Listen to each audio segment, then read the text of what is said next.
All right, we direct you back to your spots at the table here. About to start our final speaker of the day. It's a keynote speaker, Amanda Radke. And Amanda is a fifth-generation rancher from Mitchell, South Dakota. And I believe she's familiar with the Corn Palace. And alongside her husband, Tyler, and their children, they've got 4 of them, they operate the Radke Land and Cattle. It's an Angus seed stock operation. And she's a former National FFA Extemporaneous Speaking Champion and National Beef Ambassador. Radke has spent the past 15 years on the road fighting for agriculture, rural America, and the Western way of life. She's gone head-to-head against animal rights activists, environmental extremists, politicians, and celebrities who seek to eliminate animal agriculture. So without any further ado, we'll welcome our speaker tonight, Amanda Radke. Can I keep that mic? He's running off of my mic. Can I have that? Well, do you want the lapel or you want this one? No, this is great. Well, here, let me turn it on. There you go. Cool. Thank you. Awesome. Well, thank you so much for the intro and for the invitation to be here today. I know you guys have had a full slate, a full day, and so we're going to try to make the most of it, the last one of the day. I will say, I hope you guys all got, well, see, these guys all have waters over here. I'm like, if you go get a drink, the more you drink, the better I'll sound for the next 45 minutes. So feel free to go help yourself. It won't bother me one bit. So my bio, I always think it sounds pretty obnoxious because really I'm a mom, I'm a wife, I'm a rancher. I love agriculture. We farm, we raise cattle, and really I have a passion for advocating for agriculture coast to coast any way I can. And one of the reasons I'm passionate about that is I travel this great country. I do about 50 speeches all across the nation every year, and one of the things I notice is these rural communities that we love and that we count on to be there to thrive, to provide us our services and goods and the things that we need. So many times I go and drive through these towns and they're sitting empty and they're ghost towns and the main streets are carved out and the schools are barely hanging in there and the grocery stores and the gas stations, people will drive, another extra 30 or an hour down the road so that they can go to the bigger box store. And so I'm seeing this carving out of the heart of rural America. And I'm mindful of the fact that a lot of the reason of that is because we're seeing a large exodus of farmers and ranchers as the get big or get out mentality kind of permeates the culture and the policy and the things that we prioritize in this country. And so then as we lose tens of thousands of family, mid and small family-owned operations in this country, there's fewer people on the land, there's fewer people in those rural communities. And that, to me, is a question I ask myself often. How can we turn that trend around? How can we revitalize flyover country in the heart of these beautiful, in the Dakotas, I'm quite partial myself, but how can we create opportunities and pathways to success and profitability so that more young people can enter into production agriculture, so that more families can stay on the land, and so that these beautiful small communities can continue to thrive and grow and really be the super houses that they once were. And so that's the question I ask often, and today I'm going to share some stories of inspirational people that I've met on the road in the heart of rural America. In fact, as I was traveling here, or have been traveling over many years, I always meet amazing people on the road. And every time I get back in my truck and I head back home to the kids, for years I just kept thinking, man, if people could only meet the people I was meeting and the things that they're doing to create those opportunities in rural America, they'd be inspired just like I was. And I realized those stories need to be told. And so 2 years ago, I started a podcast called The Heart of Rural America, and my goal is to share the unique stories and the inspiring stories of the people that are doing good, creating those opportunities, and making their communities a better place by being in production agriculture and staying close to home instead of leaving and going elsewhere for those opportunities. So how did I get started doing what I'm doing? I'll tell you a little brief story. So when I was a young kid, I'm the oldest of 3 daughters, so of course we were raised like boys, right, to do everything. But as I was getting older, my dad would always say, Amanda, don't be involved in the cattle business. You'll work like a dog. It costs so much money. It's so capital intensive. It's risky. And just go do anything else but be in the cattle business. Did anyone else ever get that speech about farming and ranching? Like, hey, don't do this. Oh no, your parents encouraged you. How nice. Oh, you got it. Okay, so yeah. Well, so I got to be about 18 years old, and mom and dad were encouraging me to do anything else. They didn't want me to have a hard life, right? And love them for it. So I got an internship in Washington, D.C., working for the U.S. Department of Agriculture. I figured out a few things working for the USDA. Government moves very slow for me, so I didn't really like that. And then living in Washington, D.C. was very, very hard for me as well. It's a cool place to visit, and I wouldn't want to stay. But I get to Washington, D.C., and here I am. I'm 18 years old, fresh out of high school. I'd never been on an airplane before. And here I am, this little country bumpkin from South Dakota where the cattle outnumber people 4-1. And I get into this huge metropolis. I go to George Washington State University, where I'm going to stay in the dorms for the summer. And I meet my roommate, who was randomly assigned to live with me for those 3 months. And her name was Meredith. And she was a vegan animal rights activist from New Jersey. So I'll pause for dramatic effect. Like, it was kind of as bad as you can imagine. Not that I minded that she didn't eat beef, right? But she told me in the first 30 seconds of meeting me what she was all about. And then she's like, what are you about? And I'm thinking, well, how do I tell her I raise cattle and I really like beef? And is this going to be a problem, you know? And so by the time I kind of fessed up to who I was and where I come from, I'm pretty sure both of us were looking at each other like, I'm living with someone that's has nothing in common with me. And we might as well have been from different planets, right? Because again, South Dakota, it's a little different life than urban New Jersey. When I tell her my house is the only house on my section, and she's like, well, what's a section, you know? And so trying to explain how rural America is like and how we operate and how we stock up our groceries, because in case of a blizzard, we might not get to town for a while. And some of these things she just could never grasp because she lived in an urban area where the grocery store was just a few blocks away, where there was a coffee shop and museums and art and all kinds of things right at her fingertips, right? Everything was very convenient and easy. Things were fast and exciting, and she didn't have to worry about where her food came from, right? And when I met her and started to hear her story, I quickly found out I was the first farmer she had ever met in her life. And when I asked her, well, why, are you an animal rights activist? Why have you given up meat, dairy, and eggs for the rest of your life? And she said, well, I saw a video of abuse on YouTube. It was cattle abuse. It was a dairy farm in California. And she was convinced that every single one of us involved in production agriculture treat our land and our animals just like what she had seen exhibited on YouTube. And I realized, man, instantly I'm kind of mad. It feels like a personal attack. And it's like all of a sudden I am hearing and seeing my life, my values, all the people I know and love back at home on the farm and ranch being demonized by this person who is just convinced we're awful people because the internet told her, so it must be true.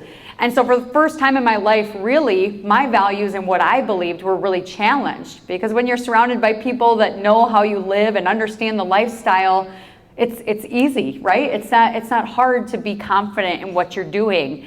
But then all of a sudden, now I'm in a position where I have to defend everything that we do, from transportation to dehorning and castration to how we can possibly love these animals and put them in the freezer at the same time. And we were having these deep heart-to-heart conversations, Meredith and I, and we would walk together to the grocery store every Sunday. And as we would walk to the grocery store to get our food, to pack our lunches for our internship, our jobs throughout the week, we would talk about agriculture.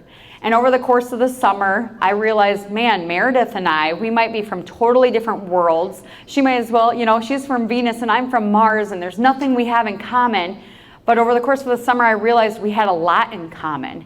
That even though we were making much different purchasing decisions when we got to the grocery store, our values were very similar because she cared about the environment and animal welfare and food safety and taste and nutrition and if it fit in her poor college kid budget. And I cared about all of those things as well. And yet a difference in perspective, a change in communication and what you're exposed to made a totally different position out of both of us. So I realized if I'm ever going to connect with Meredith, I can't debate her. I can't tell her she doesn't know the truth, that I know the truth because I grew up in agriculture. I realized I'm going to have to find some shared common ground. And so when I started focusing on the things that I heard that she cared about, I could build that relationship. I could build that trust, and I could start telling the story of agriculture from a human perspective. And so I am proud to say, and this never happens with animal rights activists ever, it's usually like death threats and crazy stuff, but by the end of the summer, I'm proud to say Meredith was eating beef again, and she didn't think we were so bad here in the Dakotas, so that was very exciting. And so I got this like newfound confidence, like, man, I'm going to go back home to the family ranch. This city living is not for me. And when I get back home to the family's cattle ranch, I know if I'm going to go, I got to go and tell the story of agriculture when I do it. And the reason for that is pretty simple, because people outside of agriculture, and you guys all know this, but they get to decide how we do what we do. They vote with their dollars at the grocery store, and they vote in elections where they decide on policies and regulations of how we get to manage our land and our animals and our resources. And if we're not communicating, and if we're not talking about those unintended consequences of a really good sounding bill, if we're not advocating for our interests, slowly over time, we see the erosion of our private property rights. We see the erosion of our ability to own and manage our land, our equipment, and our livestock as we see fit, and to utilize them in our agricultural pursuits in a way that makes not just economic sense, but that also provides a good stewardship and a good care for the land and the animals that we are so passionate about. And so with this newfound confidence to go tell agriculture's story, I also knew if I was going to go back home to the family's farm and ranch, being the oldest daughter and mom and dad clearly saying this place isn't big enough for you to come back. If you're going to come back, you can't have a piece of the pie. You better figure out a way to make another pie.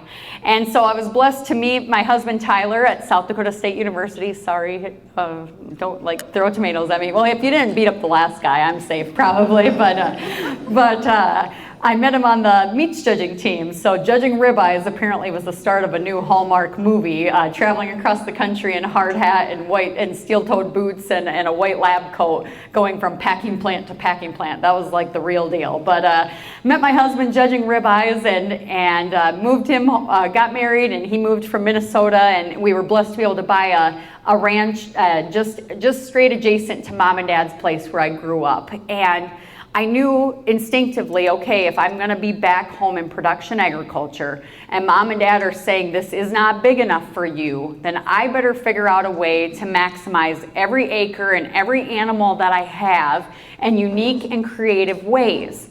Because one of the things I hear at conferences all the time is that young people can't get into production agriculture unless you inherit it, unless it's gifted to you, unless you have a big swath of land, forget it. And maybe that's true if you are participating in simply the economies of scale production agriculture. There's a lot of young people here today, and I'm guessing they're passionate about agriculture or they wouldn't be here. And so then begins the conversation of how can we creatively look at agriculture and find those unique pathways to success. And so for me, it was a lot of things. I started freelance writing, so I met a gentleman that reads my, I don't know where he went now, but reads my column in the Farm Forum, so in the Green Sheet, and out of Aberdeen, South Dakota, started writing for a bunch of magazines and newspapers. Spent 13 years writing for Beef Magazine. There was a blog called Beef Daily that I did 4 days a week for 13 years.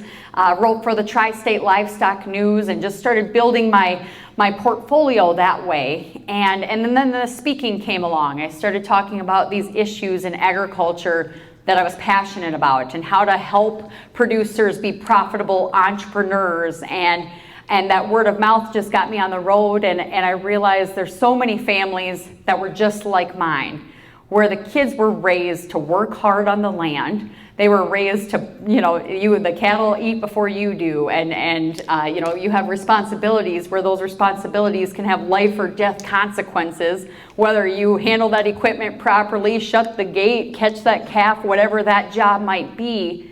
And then all of a sudden you have all this passion and energy for this thing that you love, and you don't have a place to put it. And so I realized I was not unique in that vein, and that other kids, other young people might need help finding what that thing is for themselves in this agriculture business that we love. And when you can find that thing, it can often create exciting, profitable businesses that everybody might call you crazy for, but that just might be the thing that allows the next generation to participate in agriculture. And so I'll share you a few examples. It was several years ago now. I'm talking about traveling the country and speaking, but I was in New York City. So I started writing children's books early on in my career, and the reason I did that is I remember there was this movie called Barnyard that had come out. You guys remember Barnyard? The cow walked on his back legs, and he was a dude, and he had an udder, and there was like all kinds of things going on in that movie. I remember being so frustrated because the farmer rancher was the bad guy in the movie, or the side character, and then here's this walking, talking cow that, had the full range of human emotions, and it really made a mockery of agriculture and who we are and the people that are the stewards of the land and the livestock. And so I started looking around to think, well, are there any cartoons or movies or books that would teach kids about agriculture in an accurate way? And I found it to come short. Everything either personified the animals or, like I said, made the farmer or the rancher the bad guy. And so I wanted to fix that. And so in 2011, I wrote my first book. I don't even think I grabbed it up here. I only grabbed a few, but it's called Levi's Lost Calf. And since then, I've written 10 books. I work with an illustrator named Michelle Weber. We met at college. She liked to paint, and I asked her if she'd start painting books for me, illustrations, and she said, I've never done that before, and I said, I've never done this either, but we'll figure it out. So we figured it out, and we've taken these books all across the country, from New York City to Los Angeles and everywhere in between. And what's been really special is now my 10-year-old daughter is doing the books with me as well and traveling the country. And to tell you a story about Scarlett, so she's like a little mini-me in a lot of ways, but when she was 5 years old, she told me, Mom, I want to write books just like you. And I was like, well, I don't want to discourage you, but you don't even know how to read and write right now. So, I'm like, why don't you learn the basics and get back to me? And so she did, and she started getting better at drawing. She started with stick figures, and she was starting to get pretty good. And she says, Mom, I'm a really good reader now, and I can write sentences, and I can draw pictures. Can I write a book now? And I was like, Scarlett, I think you're ready, but we have to wait for the right story to come along. And when the right story comes along, you can write it. And so about a year later, we had a little bottle calf. Well, it didn't start out as a bottle calf, but that was its fate. This little calf born premature in a snowbank, about 35 pounds. And, I imagine if you have cattle, you've all had a Lucky in your life at some point because they're lucky to be alive. Well, Lucky the bottle calf was born because Lucky was way too small to stay with his mom, and so that calf ended up living in my garage, and I had 4 little kids that loved on this calf, fed it the bottle, the whole shebang. Well, I started making videos on YouTube about and Facebook, Instagram, TikTok about Lucky the bottle calf and the kids who loved this calf. And much to my chagrin, because I'm in the cattle business, I'm trying to sell, like masculine bulls and beautiful heifers, and the dinkiest calf we've ever raised all of a sudden goes viral on social media and has millions and millions of views as people fall in love with this just gnarly looking calf. And so I'm halfway embarrassed, but also very excited because my kids are having this wonderful experience raising this calf. And so there's a few funny moments that went really viral, but one was Scarlett was feeding the bottle calf the bottle, and as calves will do, he pulled the top of the bottle off of the bottle, and milk flew everywhere, and she's bawling, and her brothers are crying or laughing at her hysterically, of course, and captured it all on film, and that created quite the conversation online. There was others, this bottle calf, I mean, it followed the kids around everywhere. My boys tried to ride it like a bucking bull. They tried to halter break him. This calf was quite the personality. But that's how I said, you know what, Scarlett, people are so interested in what's going on with this bottle calf. I think that's your story. And so Scarlett and Lucky was born, and usually, like I said, she likes to go with me, but when I told her how far the drive was gonna be, she said that's too long of a journey for her. So she's not here today, but Scarlett and Lucky has far exceeded any of my book sales. And I think what it is because there's something really pure and authentic about hearing the story of agriculture from a young person. And so when she goes into a classroom or a library or a school event, the kids are just hanging on her every word because she's telling it exactly like it is. So we were in Pipestone, Minnesota at a school. We did a K through 12 assembly. And she would, we'd take turns on the mic, and she was kind of really rolling. She really feeds off a crowd. She's got this confidence. I don't know where it came from necessarily. She's born with it. But she's answering these questions, and it got to the point where I'd try to answer a question, and she was like, Mom, I got this, okay? So, all right. And so they're getting pretty pointed on their questions. And then all of a sudden she's talking about beef byproducts, and she's talking about baseballs and basketballs and all the things we get from cattle. That's really exciting besides steaks and burgers. And I think it was a 9th or 10th grader was like, so I don't get it. How are we getting that basketball out of the cow, And I'm like, I don't know where she's going to go with this. And as I'm walking across the stage to grab the microphone from her so I can handle the delicate discussion of the circle of life, Scarlett Radke, my 9-year-old daughter, is in detail talking about how we butcher animals, and the whole auditorium's, I'm gasping. I'm looking at the principal and the teachers, and I'm like, I gotta get this kid off the stage. And but the whole crowd starts clapping. They clap for her. They give her like a standing ovation, these high school kids. And we get done, and I'm just mortified. I mean, we're talking blood and guts, the whole thing. She went into detail. And I go to the teachers, I'm just like, I'm sorry, they're never gonna invite me here again, Well, the next day I get a call from the teachers, and I'm just thinking, uh-oh, it's the school. They're gonna be really mad, And they said, Amanda, the kids have not stopped talking about Scarlett. No one's ever honest with them like that, and she just told them like it is. And isn't that the way in agriculture? We understand the circle of life. We know that when we plant a seed, it may or may not grow based on factors far outside of our control. We know that we could do everything right when a mama cow is getting ready to calve. We can have the bedding, we can have her penned up. We know the blizzard's coming. We've got the fancy cow cameras in our barns. We're watching everything, and yet still the calf can die. We know that if we do our job right, that we will fill the freezers, we will provide the food, we will do the things that we have to do to feed ourselves and our neighbors and our communities and people around the world. And yet today's consumer is very far removed from all of that, and they've become gentrified to what that really looks like. The nitty-gritty, you gotta get the job done no matter what, because this pays the bills, it's the right thing to do, it's what we're called to do to be stewards of the land and livestock. And I found if you start leaning into that story, if you bring people along for the ride, they feel more connected to the land, they feel more connected to agriculture, and guess what? When they feel confident, they know who we are and what we do, it reflects in so many different ways and starts opening up these amazing opportunities for young people to tell their story and start businesses with it. So I'll tell you a few examples. I was at one of these classroom events in New York City. It was about 2013. And I was sitting in the airport, reading a book, minding my own business, getting ready to head home from this trip. And this gentleman came and sat down next to me, and he noticed I was wearing cowboy boots. And he looks at my boots, and he looks at me, and I'm kind of like weirded out because he sat kind of close to me, and he's like, "Are you a cowgirl?" And I was like, "Well, yeah, I raised cattle in South Dakota." And he's like, "I have never met a cowgirl before." And he's looking at me like, do something, you know. So I'm like, I don't know, like, yeehaw, like, I don't know what you need, you know. But that Yellowstone thing, I tell you, that's been even worse in airports now. Everyone thinks you're like in a Kevin Costner film or something. And I had one guy in an airport say to me, like, your life must be just like Yellowstone. And I was like, well, it's a lot less murdery, but yeah, I guess, you know. But so this gentleman, he's like, I've never met a cowgirl before. And then I said, well, what do you do for a living? And he said, well, I work on Wall Street. And I said, I've never met a guy who worked on Wall Street before.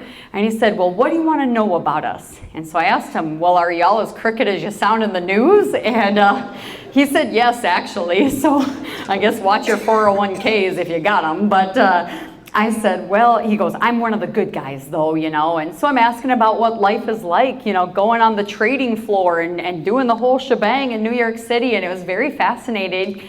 And then I said, well, what do you want to know about agriculture and farming and ranching? And so we were having this great back and forth exchange, and my flight got called. And as I often do, I gave him my business card and said, if you ever have questions about agriculture, just call me. And sometimes people do. Sometimes they add me on Facebook, you know, and maybe they'll just comment on things. But I figure if I'm the only farmer or rancher they've ever met in their life, I better make it a good impression and maybe try to build a relationship. And so never did hear from the guy. He had added me on Facebook, but never really talked again until the pandemic hit. The pandemic hit, and I can see you're all like collectively like, is this lady going to talk about COVID right now? But that period of time was a hard time for America, but it also, in hardships, there creates opportunities. And some opportunities for agriculture really opened up in a way I did not expect when the entire world shut down. So it was 2020, and at that time, I had lost a year's worth of work speaking. You know, I'm wondering where life is going to go for me, how it's going to go. It was quite stressful. We're homeschooling the kids now because all the schools are shutting down. We're calving out cows, getting ready for spring planting season. And, you know, the news is very negative, and it's kind of a stressful time. And I get a call, and it was from New York City. It was a random number. And I'm like, well, this is weird. It's probably a telemarketer, but for some reason I answered the phone. It was my buddy on Wall Street that I had met 7 years ago. And he said, hey, cowgirl, remember me? No, you know. So I quick looked up his name, and I did recognize him. And I was like, well, Wall Street, it's so great to hear from you. See, you got a wife and a couple kids now. Looks like you're doing awesome, you know. And I won't attempt his accent, but in a very clipped New York accent, he's like, yeah, I'm doing good, but I have some questions. Okay, you know, that's what I'm here for. Like, look, the business card worked. And so I'm like, okay, what you got? First question out of the gate in the middle of a global pandemic where every single day New York City is on the news. It's not looking too good over there. This is the question that a gentleman I met one time in an airport asked me. Did you watch Tiger King? What? You guys remember it? If you're not laughing, you didn't miss anything, I promise you. Do not go look it up. But it's a Netflix documentary about tiger people, I guess. It's the nicest way I could say it. It's not high quality TV. But I'm like, Tiger King, what are you talking about? He's like, okay, I got ahead of myself. Let me ask you other questions. I'm like, yes, please, because I need context, you know? And so he's like, well, I got this cat. And I'm like, okay. And he's like, my daughters love this cat. But, you know, I'm seeing on the news there's these tigers in the Bronx Zoo that got COVID. And, you know, he's going around this circle. And he's like, so basically in a roundabout way, Tiger King hit the news. These tigers got COVID in a Bronx Zoo. And his ultimate question was, since I know you're an expert in like livestock and cows and stuff, I was just wondering, do you think I should take my cat to the animal shelter or should I keep my cat? Sir, I get like, okay, this is serious now. I said, sir, when's the last time you've left your house? Because it's not looking too good over there. And he's like, well, we haven't left in weeks, just quick grocery store runs, and we're not going out there. And I said, sir, I think you should keep your cat. I got some goats during the pandemic for fun. Like, that didn't last. But I was like, I don't know, you might need that cat, right? And he's like, you're right. You know, I at that point then, on my blog, we were answering a lot of questions like, well, does COVID transfer from animals to people? Is it on the surfaces of your meat? I was literally talking to people, teaching people at that time about how to use a meat thermometer to kill bacteria instead of throwing away pork loins because the Sioux Falls hog processing plant was shut down because of COVID cases. So people were literally throwing away or trying to Windex their pork loins at that time. I got this guy trying to give away his cat. And so I said, just keep your cat. This is what the veterinary community is saying. You know, I think you can breathe easy. Everything's going to be okay. And he says, okay, well, I'm glad we got that worked out. I'm like, me too. I felt like I saved the family cat. Like, I'm like, all right, you know. And he's like, all right, I got another question. And I'm thinking, this is the weirdest conversation I've ever had. I have no idea what he's going to ask next. But he got really serious. And he said, Amanda, I went to the grocery store and I wanted to buy hamburger for my daughters. I wanted to make cheeseburgers, and the shelves were bare. And I was just wondering, do you ship beef? Now at that point, I didn't ship beef. We sold local quarters and halves to family and friends. It was just a really small potatoes thing. And I remember kicking myself because, again, I had lost a year's worth of work. We had just bought a big chunk of ground. I had all these land payments and bills coming up, and I was stressed to the max thinking, how are we going to make this all work? And I'm just thinking, man, here's an opportunity that's knocked, and an opportunity waits for no man, and it rewards the ones that are ready. And I'm not ready because, again, Wall Street, rich guy, lots of friends, right? I'm like, yes, this is the thing. But at that time, I said, you know what? I do not ship beef. I'm not set up for that. We don't have a USDA inspected facility close by. But you know what? I do have friends that do. And I gave him 6 names of different families I know that had websites that could ship across the country. And that gentleman interviewed every single one of those producers. And you know what he asked them about? Well, probably Tiger King stuff too, I don't know. But he asked them about taste and nutrition, the feed, the animal welfare, the environmental stewardship of the operation, all of those same things that Meredith, the animal rights activist from New Jersey, had asked me all those years ago. And he found one producer that fit his needs, his values, his priorities, his price range. And in the middle of a global pandemic, a family from Nebraska was able to ship beef to his apartment complex and make sure that this dad of 2 little girls could have hamburger when the entire food system seemed to be shutting down overnight. And I thought about that, and I thought, number one, how crazy it is that we live in the United States of America, the land of aplenty, where farmers and ranchers never stopped working the whole time, and that shelves could be bare. How crazy that in the United States of America today, 40% of the food we grow ends up in landfills, and yet 1 in 4 kids goes to bed hungry at night. How crazy is it that most of the money ends up on the retailer side and the packer side and all the things that doesn't trickle back to rural America? And I realized I don't see a political will to change any of these problems. I don't think there's a hero on a white knight coming to fix the system overnight and make sure that family farms and ranches actually get paid to do what they do. But we can be the solution that we're desperately seeking from somewhere else. We can be the change that we want to see that we're hoping will come from Washington, D.C. And the way we do that is we look at this industry in a different way. We change the paradigm, we shift our thinking, and we figure out who are the people that we want to serve and how can we get that done. So fast forward to today. Last year I launched an exciting business. I worked with some partners to create an auction platform called Bid on Beef. I work in cattle sales, and one of my partners does cattle auctions all across the country, and his vision was, Amanda, what if we could do the same thing to steaks and burgers as we do to cattle, to bulls? People, that competitive nature would kick in and they'd have to have that ribeye. And I thought, well, that's crazy. They can just go into the grocery store, they can pick up the steak, it's priced out, it's fine, you know? He's like, well, what if we tried it? So in last year, June 2024, we launched bidonbeef.com. Actually, as we speak, I have an auction going on where people are literally bidding on beef and they're choosing the price for the beef. I thought, this is crazy. Nobody's going to use it. This is the dumbest thing I've ever heard of. We're building this website from scratch. It's taking all of my time and energy. And I'm like, absolutely no one's going to use this. We had our first auction. It's down in Texas, a ranch that wanted to try it out. And it was an Angus operation, and they had their first sale. They invited people out to the barn. We had the auctioneer there live. that first auction, we sold beef for $68 a pound. Ribeye steaks were going for like 450 bucks a pop.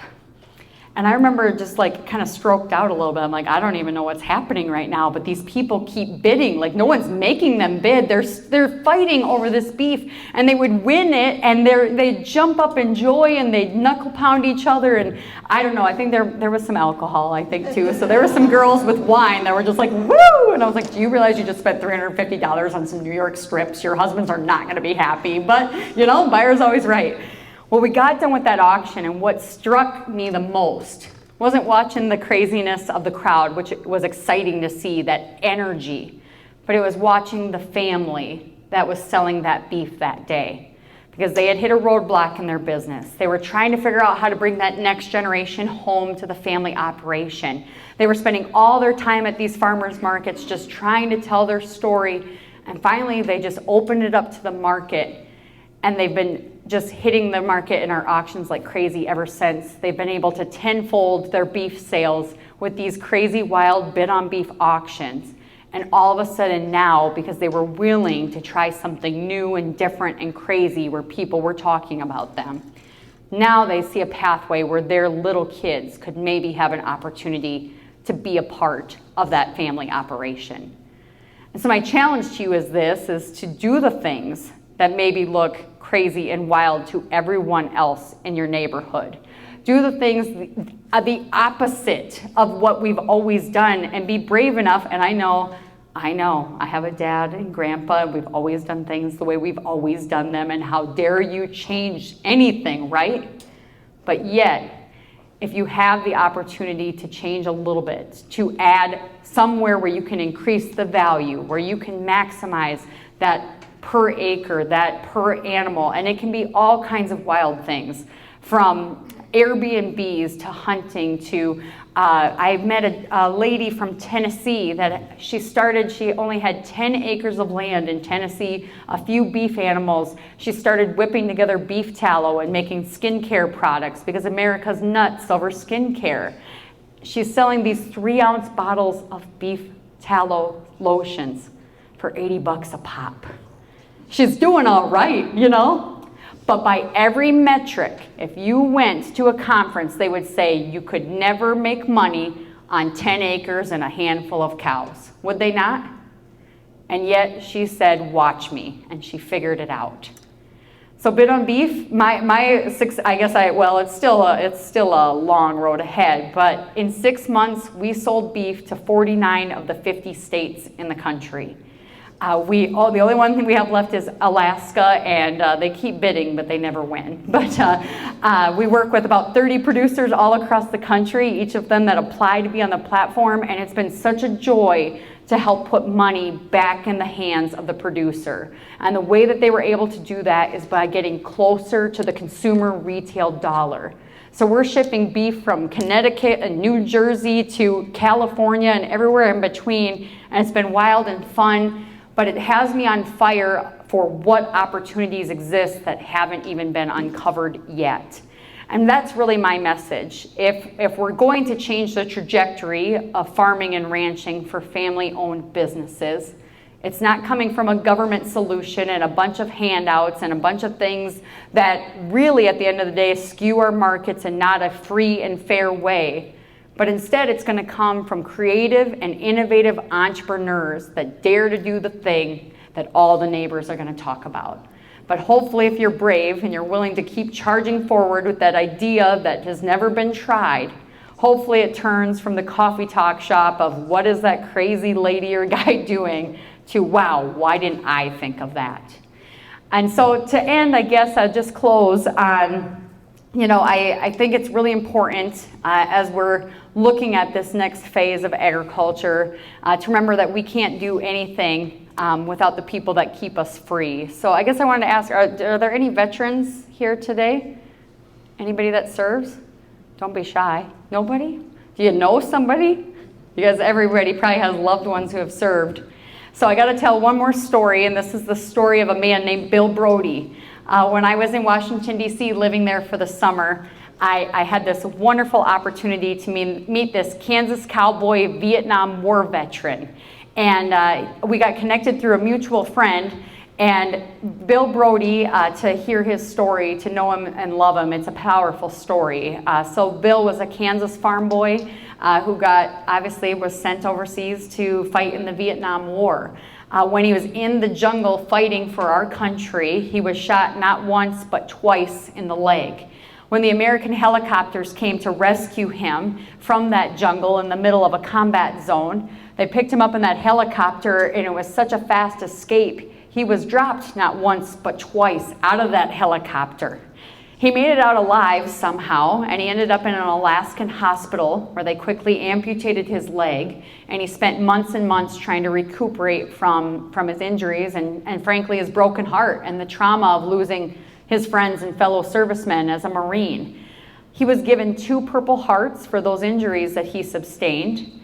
Those 2 Purple Hearts were stolen from him while he was in that hospital bed in Alaska. He was finally honorably discharged, ready to head back home to the Kansas ranch to go be a cowboy and raise cattle, and he got dropped off in San Francisco. And as he was making his way back home to Kansas, he met protesters who spit on him and called him all kinds of awful names. And if you know history at that time, it was a tough time in American history where there were many protesters of the war. But he carried that anger with him his entire life of just feeling like I sacrificed everything for my country and my country did not care. And so in 2006, when I was living in Washington, D.C., a mutual friend introduced us and said, you got to meet Amanda. I was Knowles at the time. You got to meet Amanda in Washington, D.C. And the reason for that was Bill Brody had a mission. He wanted to start something that was bigger than himself. He wanted to start a nonprofit organization that would give steaks to the troops as a way to say thank you. And so the All-American Beef Battalion was born, and what he wanted with me was, since I worked in the USDA office, he needed to get his nonprofit status approved ASAP. And so my mission, when this gruff Kansas cowboy Vietnam War vet calls me and says, hey, I need you to take my application and I need you to go to the Secretary of Ag's office and make sure it's at the top of his pile on his desk. Well, okay, whatever you say, sir, you know, and so that's all I did. I scooted down the hall, gave the paper to the Secretary of Ag, and, you know, sorry to bother you, I'll get out of here now, and I left. Well, a week later, Bill got his nonprofit status approved, and since 2007, they've served over 500,000 steaks to the troops as a way to say thank you. And I tell this story 2 reasons. So I have the books that I write, and they're for sale for $10 a piece if you would like to grab some on your way out the door today. But Faith, Family, Freedom was born from my relationship with Bill Brody and the fact that he became this bonus grandpa to me, who I held so near and dear to my heart. And during COVID, when the world shut down, Michelle and I decided to write and illustrate this book. And Bill never did get to see the book come to completion. He passed away during the pandemic. But the book is dedicated to Bill, and proceeds from the sales go back to the All-American Beef Battalion to buy soldiers a steak and allow them to say thank you. So the other piece of this is, not only am I grateful for the people who serve to keep us free, to allow us to do what we love to do in a free nation, but also when we circle back to this discussion of how do we revitalize rural America? How do we make rural America great again? We do it not just because we need to be profitable and have businesses and create these opportunities for our kids, but I truly believe when we can find success in rural America, the hearts of the people who live here are so big that they will in turn go do good, positive things in their communities to make this country a better place. And so my challenge to you is this, is don't just go be successful for the sake of being successful. Be successful, find those pathways, find your place in production agriculture, and then pass it along. Mentor somebody, nurture an idea, encourage a young person that's opening up a business on Main Street, and support them with your dollars. And in turn, that money is going to circulate in our communities, and I really think if we all had that mentality, this country and this flyover country that we love would change almost overnight. So with that, I will wrap. I know I leaving some time for questions, but does anybody have any questions for me before we wrap? Amen. First of all, thank you for those who stayed. I think you would find that her message was worth the wait. For folks who like what they just heard, how do we find more of your content? Sure. So my website is amandaradke.com. I also have a weekly column called the Radke Report that goes out every week, and then I have my podcast goes out every Wednesday, and it's called The Heart of Rural America on Spotify and Apple. Well, I guess with that, if you guys would like to come visit me with me, I'll just hang out by my books in the back, and if you have some questions, we can talk there too. So thank you guys so much. You want?